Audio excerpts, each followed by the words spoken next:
बिस्मिल्लाहिर्रहमानिर्रहीम। अस्सलाम वालेकुम। उम्मीद करती हूँ जी रोज़ की तरह आप सभी बहुत अच्छे होंगे। मैं भी बिल्कुल ठीक हूँ अल्हम्दुलिल्लाह, और मौसम भी आज बहुत ज़बरदस्त है। तो ये घर के कुछ काम ऐसे होते हैं कि अगर इनको करते वक़्त छोटी-छोटी ट्रिक्स अपना ली जाएँ तो वो काम पहले की निस्बत आसान और बहुत ही कारआमद हो जाते हैं।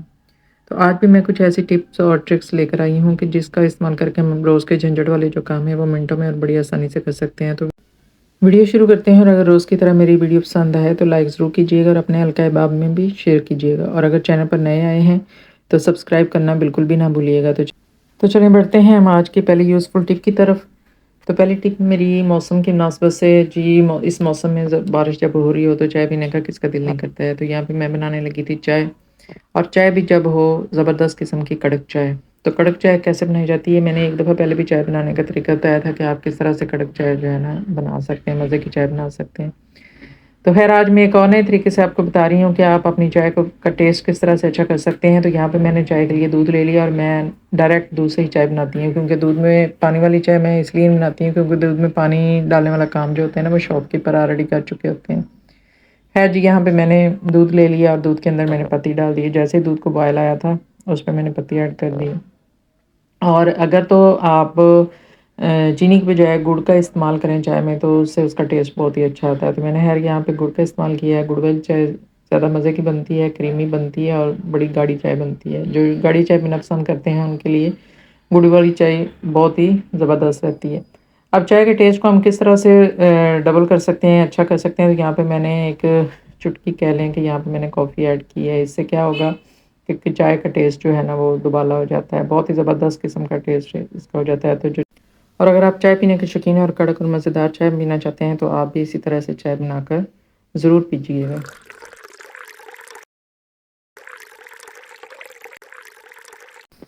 तो ये मज़ेदार सी चाय जी आप सबके लिए। नेक्स्ट टिप की तरफ चलते हैं। तो यहाँ पे ये मेरे पास एक ज़िप लॉक बैग है, ये आप देख रहे हैं, ये बिल्कुल यहाँ पे खाली है। असल में यहाँ पे इसमें मैंने शामी कबाब बना के तो फ्रीज़ करके रखे हुए थे, और भी पैकेट बना के रखे हुए हैं। तो क्या होता है कि हम जो भी इस तरह से पैकेट हमारा ये बैग जो है खाली होता है तो हम इसको फेंक देते हैं, इसको बेकार समझ के फेंक देते हैं। तो मैं अब इसको दोबारा से किस तरह से काबिल इस्तेमाल में हम ला सकते हैं, सिंपल सा तरीका है जी। इसको मैंने क्या किया है कि अंदर वाली साइड इसकी बाहर कर ली है, उल्टा कर लिया है इसको, और ये लिक्विड सोप से इसको मैंने 2-3 ड्रॉप्स डाले। अच्छे से मैं इसको धो लूँगी मल के हाथों के साथ, ताकि जो भी इसके साथ मटेरियल लगा हुआ है वो सारा उतर जाए और बिल्कुल ये साफ़ हो जाए। हम बजाय इसके कि इसको बेकार समझ के फेंक देते हैं, हम इस तरह से इसको वॉश करके धो के दोबारा काबिल इस्तेमाल बना सकते हैं। दोबारा से इसमें कोई भी चीज़ अपनी जो है महफूज़ करके रख सकते हैं खाने वाली, दोबारा उससे जो भी हमने प्रिज़र्व करनी हो रेफ्रिजरेटर में तो उसके लिए इस्तेमाल कर सकते हैं। मैंने धो के इसको खुश्क होने के लिए रख दिया था। सॉफ्ट टॉवल के साथ इसको पहले अच्छे से साफ़ कर लिया था और फिर इसको रख दिया। यहाँ पे बिल्कुल खुश्क हो चुका है। अब मैं इसमें दोबारा से कोई भी चीज़ अंदर डाल के तो इसको महफूज़ करके फ्रिज में इसको रख सकती हैं। तो इस तरह से कोई भी अगर बैग खाली हो तो उसको फेंके मत, बल्कि उसको इस तरह से अपने इस्तेमाल में हम ला सकते हैं। तो बहुत ही एक सिंपल और छोटी-सी एक ट्रिक है, लेकिन हम क्या कि इससे अपना काम जो है आसान कर सकते हैं। नेक्स्ट टिप की तरफ चलते हैं जी। एग बॉयल करने का तरीका ये तो बहुत ही सिंपल है कि पानी में अंडा डालें और जी उसको उबलने के लिए रख दें। लेकिन क्या होता है कि अक्सर उबलते वक्त जो है अंडे में क्रैक्स आ जाते हैं, अंडा टूट जाता है।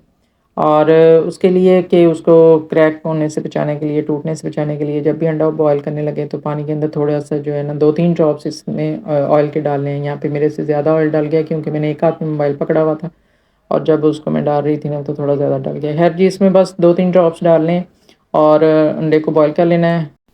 और जब भी हम मोस्टली अंडा बॉयल करते हैं ना तो 10 मिनट के अंदर परफेक्ट जो है ना बॉयल हो जाता है। तो ये 10 मिनट के बाद मैंने इसको उतारा है, और यहाँ से आप देख सकते हैं कि बिल्कुल भी इसको क्रैक्स नहीं आए हैं। ज़्यादा अगर आप तेज़ आंच भी होगी तो ये टूटेगा नहीं अंदर पानी के, बिल्कुल सही परफेक्ट। और दूसरा ये है कि अगर ऑयल डाल के आप बॉयल भी करेंगे ना तो इसका छिलका भी बड़ी आसानी से उतरता है।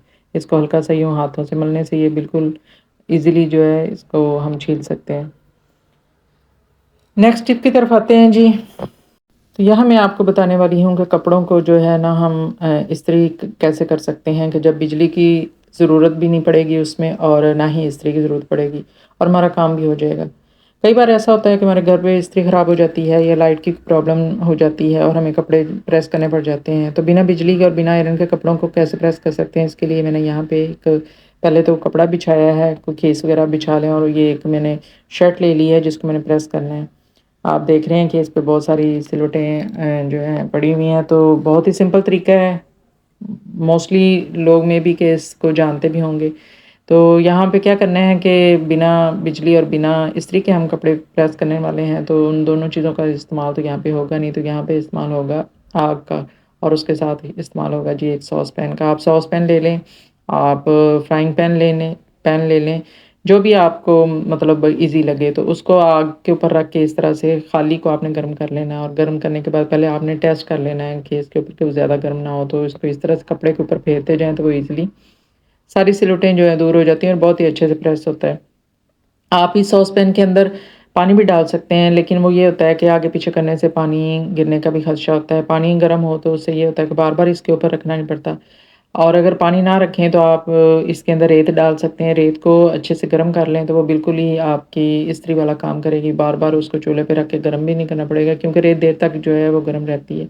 اور اگر پانی والی ٹرک کرنی ہے تو آپ کوکر میں کر سکتے ہیں، یعنی کوکر کے اندر آپ تھوڑا سا پانی ڈال لیں اور اس کو بوائل کر لیں، اور اوپر ڈھکن اس کا ایئر ٹائٹ بند کر کے، لیکن وہ تھوڑا سا ہیوی ہو جاتا ہے، اس سے تھوڑا مشکل ہو جاتی ہے، تو سمپل یہ خالی ساس پین سے ایزیلی ہو جاتے ہیں۔ یہ اس سے یہ ہوتا ہے کہ تھوڑی ہر بار تھوڑا تھوڑا جو ہے چولہے کے اوپر رکھ کے تو اس کو گرم کرنا پڑتا ہے، اگر ریت وغیرہ ڈلی ہوگی تو پھر ایک دو بار ہی گرم کرنا پڑے گا۔ تو بڑے آرام سے جو ہے ہم اس کے ساتھ کپڑوں کو پریس کر سکتے ہیں جب کوئی ایسی سچویشن آ جائے کہ لوڈ شیڈنگ جیسے ہوتی رہتی ہے، لائٹ نہ ہو، الیکٹریسٹی نہ آ رہی ہو، یا استری خراب ہو، تو ہمیں اس طرح سے کپڑوں کو استری کرنا پڑے تو ہم بڑے آرام سے ایزیلی ساس پین کے ساتھ یا فرائنگ پین کے ساتھ اپنے کپڑوں کی پریس کر سکتے ہیں۔ اور اب دیکھیں کہ بہت ہی ایسے نیٹ آئرن ہوا ہے یہاں پہ، یہ کرتا جو ہے، یہ شرٹ، ساری سلوٹیں جو ہے نا وہ بالکل ہی اس کی نکل گئی ہیں، بالکل استری والا کام جو تھا وہ ایک ساس پین نے کر دیا ہے۔ تو اس طرح سے ہم اپنے کپڑوں کو بڑے آرام سے، بڑی آسانی سے پریس کر سکتے ہیں۔ تو یہ میری اگلی ٹپ تو بہت ہی زبردست ہونے والی ہے۔ اس میں نے کیا کرنا ہے جی، میں نے بنانا ہے پلو، اور گھر پہ بنانا ہے۔ بعض اوقات کیا ہوتا ہے کہ ہمارے گھر میں بہت سارے گیسٹ آ جاتے ہیں، بہت زیادہ مہمان آ جاتے ہیں، تو ہمیں تکیے جو ہے کم پڑ جائیں، اگر کوئی ایسی سچویشن ہو جائے، یا کوئی تکیہ اگر کوئی سافٹ تکیہ لینا چاہتا ہے، سافٹ پلو لینا چاہتا ہے، تو اس کے لیے کس طرح سے اس کو ارجنٹ جو ہے اس طرح کا پلوز کو ہم بنا کے دے سکتے ہیں۔ تو کوئی بھی اس طرح سے یہ سافٹ کمبل ہیں جو ہم اکثر گرمیوں میں یوز کرتے ہیں، تو ایک تو یہ ہے کہ جیسے ابھی اب آگے گرمیاں ختم ہو جائیں گی تو ان کا استعمال بھی کم ہو جائے گا، سردیوں میں یہ بالکل ہمیں سنبھال کے رکھنے پڑیں گے، تو آپ اس طرح سے ایک تو ان کو محفوظ کر کے رکھ سکتے ہیں، دوسرا یہ کہ ان سے اپنے پلو بنا سکتے ہیں۔ تو اس طرح سے اس کو فولڈ کرنا ہے، جیسے میں نے ایک اپنی ویڈیو میں بتایا تھا کہ کس طرح سے آپ اپنی بیڈ شیٹ کو اس طرح سے فولڈ کر سکتے ہیں کہ وہ بالکل بھی بکھریں گی نہیں، ادھر ادھر نہیں ہوں گی۔ تو سیم اسی طرح سے اس کمبل کو، یہ باریک والے کمبل کو آپ نے فولڈ کرنا ہے، اور تکیہ کور نیچے رکھ لینا ہے، اس کی جتنی چوڑائی اس کی رکھنی ہے اور جتنی آپ کو لمبائی چاہیے اس کے اوپر رکھ کے آپ اس کے ساتھ سائز کر لیں، اور اس طرح سے ایک سائڈ کو دوسری سائڈ کے اندر ڈال کے تو اس کو سیٹ کر لینا۔ اس سے یہ ہوگا کہ یہ پلو کور کے اندر جو ہے بالکل بھی اکٹھا نہیں ہوگا آپ کا جو بلینکٹ ہے یہ۔ تو اس کے اوپر وہ تکیہ کا کور آپ نے چڑھا دینا ہے، اور اچھے سے اس کو اندر فکس کر لینا ہے۔ یہ بالکل بھی آگے پیچھے نہیں ہوگا، ہلے جلے گا نہیں، کیونکہ ہم نے اس کی فولڈنگ اس طرح سے کی ہے کہ یہ بالکل بھی اپنی جگہ سے ادھر ادھر نہیں ہوگا۔ اور اس طرح سے اگر آپ کا تکیہ کا کور ہے کہ آگے سے اس طرح سے لاک ہو جاتا ہے تو اس کے اندر ڈال دیں، اور یہ دیکھیں اتنا ہی سافٹ، نرم، زبردست قسم کا جو ہے تکیہ ریڈی ہو گیا ہے، اور اس پر بہت ہی پرسکون جو نیند ہے وہ آنے والی ہے جی۔ یہی تھی میری آج کی ٹپس، کرتی ہوں آپ کو پسند آئیں گی۔ نیکسٹ ویڈیو میں ملاقات ہوتی ہے، تب تک کے لیے اجازت، اپنا ڈھیر سارا خیال رکھیے گا، اللہ حافظ۔